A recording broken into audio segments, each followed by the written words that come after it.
Although sexual assault is the most common form of sexual violence, it's not the only form of sexual violence. Sexual violence is the act or attempt to have sexual intercourse with someone by using force, violence, or coercion.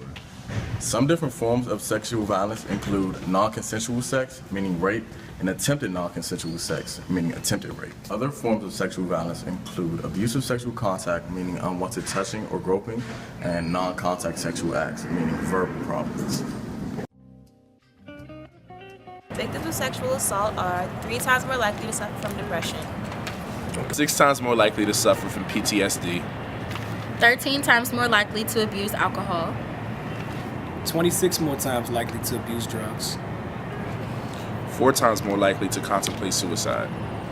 Sexual violence also has social impacts on its victims, such as strained relationships with the victim's family, friends, and intimate partners, less emotional support from friends and family, less frequent contact with friends and family, lower likelihood of marriage.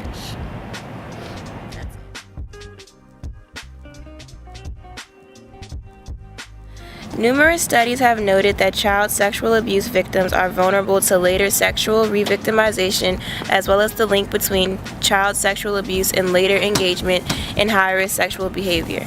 Approximately 2/3 of rapes were committed by someone known to the victims.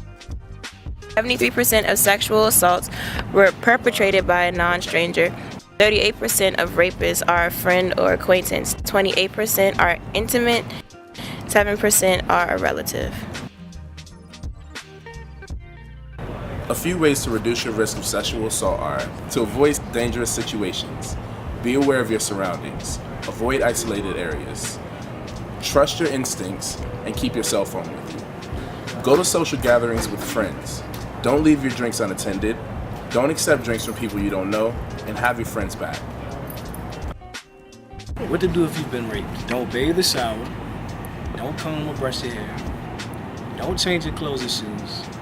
And do not douche. According to the Abuse and Incest National Network, many women report that prosecuting their rapists helps them establish a sense of control over their lives and well-being.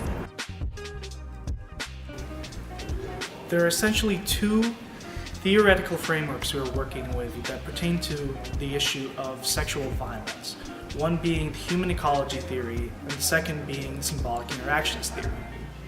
In human ecology theory, we focus on the microsystems that consist of a family and peers, which are the major factors that affect personal growth.